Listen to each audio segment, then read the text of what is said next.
What is something you found out isn't as exciting when you try it out for the first time? As a kid, I thought shaving would be awesome. It is not awesome. Oh boy, am I envious of some of my Asian and Native American coworkers. I mean, they barely have to shave. The irony.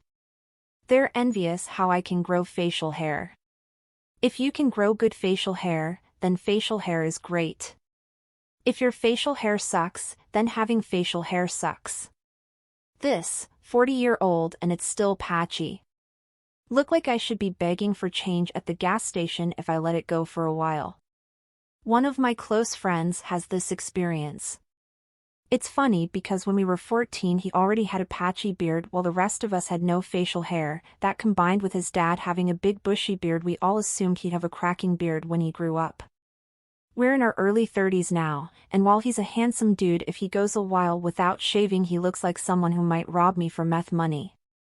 It's a truly awful beard. LOL, funny. May not be great for the face, but my wife and I have been using a home treatment laser for body hair. Totally worth it. Even just for some spots where I still want hair, just less hair. After 1 or 2 treatments, it makes a noticeable difference. Which one are you using? Been looking at getting one myself. Also curious. Not OP, but the U-like Air 3 is pretty much game-changing. I've used home lasers in the past and this is the only one that's ever worked for me. Being an adult. It looks so cool as a kid, then you have to work and pay for everything while constantly worrying about shit you never even knew existed. Advantage of being an adult, I can eat as much ice cream as I want and no one will stop me. Disadvantage of being an adult, I can eat as much ice cream as I want and no one will stop me. Nailed it. 100% those goddamn dishes always need to be washed. I tell my younger cousins getting ready to go to college, dishes, trash, and laundry always need to get done. As long as you eat, there are dishes. As long as you wear clothes, there's laundry. And as long as you buy shit, you gotta throw shit away. They are not chores, they are facts of life. Stay on top of those 3 things and you'll be amazed at how clean your space is most days. Wear the same thing every day. Eat at the cafe. Don't buy anything. Problems solved.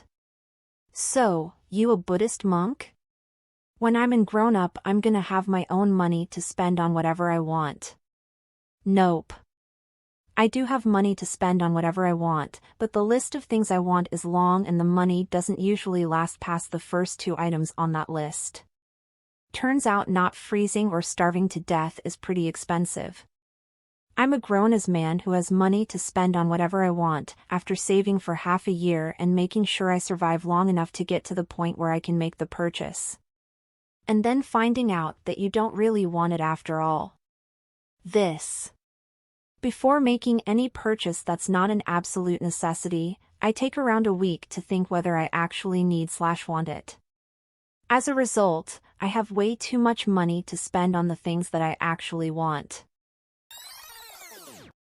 At uni, I was with some friends and they decided to go into a casino, so I reluctantly followed them. I looked around and was immediately disappointed. It seemed so bleak and depressing and no one looked happy. I just followed friends around and watched them play these really boring-looking games that no one seemed to be enjoying. I couldn't believe people actually do this. Probably put Vegas up there too. Just so many people mentally checked out at tables and slot machines. At least I caught a cool show, but walking through casinos really bummed me out. At least Vegas, at the better casinos, has a higher ratio of people who are doing well in life just coming for a weekend of gambling and relaxation or to see some shows or go to the pool. Small/local casinos are the worst, lots more people who look like they are gambling away the rent money. Depressing to see. Our local res casino is so depressing. Slots and machines only, and just dead-eyed people pushing buttons and resentful-looking, validly, First Nations employees walking around emptying trash. It's a dry casino, which I 100% get, so it just is a really WTF why would I do this experience.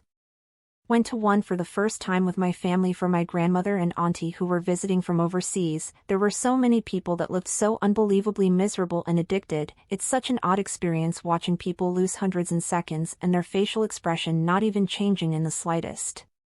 Yeah, I agree. It is worse that these people chose to be there and they all look like they lost their whole families in a fire or something. If the actual games were at least fun I could maybe understand, but I honestly wanted to be literally anywhere else. I had neighbors once, a young couple in their 20s/30s, no kids, who I watched get more and addicted to gambling over the years. There's a casino/racetrack nearby, and they started going more and more regularly. And then every time I saw them they'd pressure me to join their weekly poker night, probably because I'm pretty bad at poker and easy money. By the time I moved out of that neighborhood, things weren't looking great over there. The house was falling into disrepair, lawn never mowed, and they both always looked kind of haunted and exhausted.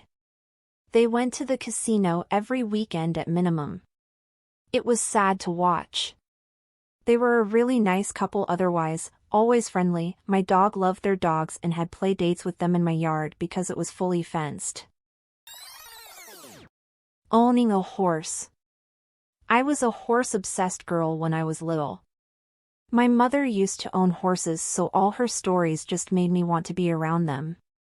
When I actually was, I found out the hard way they are big, dumb, clumsy, diva animals that put cats to shame.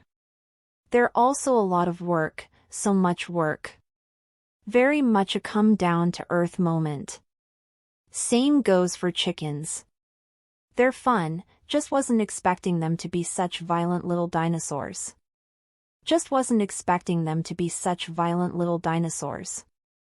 I have chickens.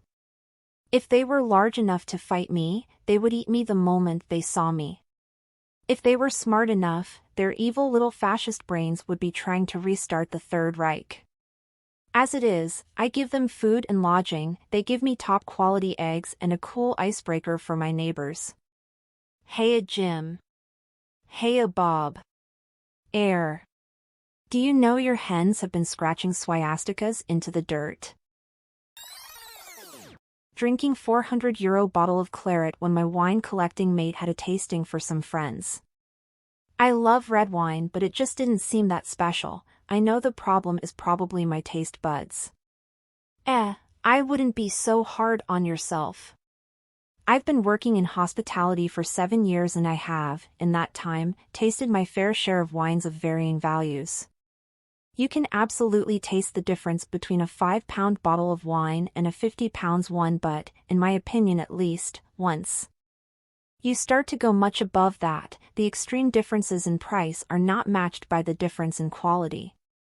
And, particularly with things like claret or expensive Burgundy appellations, that price more and more reflects that those wines are not only nice wines but status symbols. My parents are huge wineos, they buy pretty expensive wines somewhat often, but even they admit that above the $50-ish mark the taste per dollar goes down a lot. Especially if you're already a couple glasses and you can't tell. I'm surprised that anyone decides to smoke cigarettes more than the first try. Edit, this is purely a comment made on the topic of OP question regarding the first time. This isn't commentary on how I don't understand how people are addicted or grew to like them over time after experimenting with different brands, tobacco, flavors, etc. I'm surprised anyone has ever given it a second attempt is all I'm saying. That head rush kept me coming back for more. When the head rushes stopped I was already hooked, mentally anyway. I loved how relaxed they made me feel. The funny thing is, cigarettes don't actually relax people. They do quite the opposite and show a spike in heart rates. We felt, relaxed when we smoke because we internally associate a cigarette with detaching ourselves from the stressful situation. For example, if we're at work and it's a shit day, it's not the nicotine that causes relaxation, it's the fact that we're outside, not working. And then on the other side, if you get some bad news, or something that can't be escaped from, stepping outside to smoke doesn't help at all, and often leads to chain smoking. Smokers are also technically doing some type of breathing exercise by inhaling and exhaling the cigarette smoke. If we just went outside and did some breathing exercises without the chemicals, we'd probably reduce some stress too. It isn't relieving stress. The feeling of stress is nicotine withdrawal. That relaxation is just you feeding your addiction, and in about 45 minutes-ish the smoker is starting to feel antsy again. A good 50% of fetishes turn out to be just painful, awkward, cringeworthy, or gross. Porn really makes things seem a lot sexier than they actually are. Really? Because as a woman, I feel like the most acrobatic stuff in porn usually looks the least enjoyable. The extremity of porn is doing such a disservice to young people. Guys are out here ruining their own sex lives because actual sex doesn't do it for them anymore unless it's extremely nalgfisting. The issue I usually take with porn is I'm much more interested in seeing the woman enjoy herself more than anything else, and porn is a veritable wasteland of wincing, grimacing, and being totally checked out of the situation. Sailing. It's hard work. Not just sitting around enjoying your surroundings. I had the opposite experience. I loved going out on a dinghy where I needed to constantly be doing something. When I went out on a big sailboat, it mostly just sits there and I got so bored. Sailing is one of those things where the minimum effort needed is very low, so you can do it casually and mostly do nothing. If you want to get the most out of the boat in terms of speed/efficiency though, there is a pile of things you have to constantly be adjusting, and it requires a ton of skill, knowledge, and effort. I guess it's because I live in Holland and the lakes are quite small, so you have to constantly be aware and adjust. Please like and subscribe for more daily content.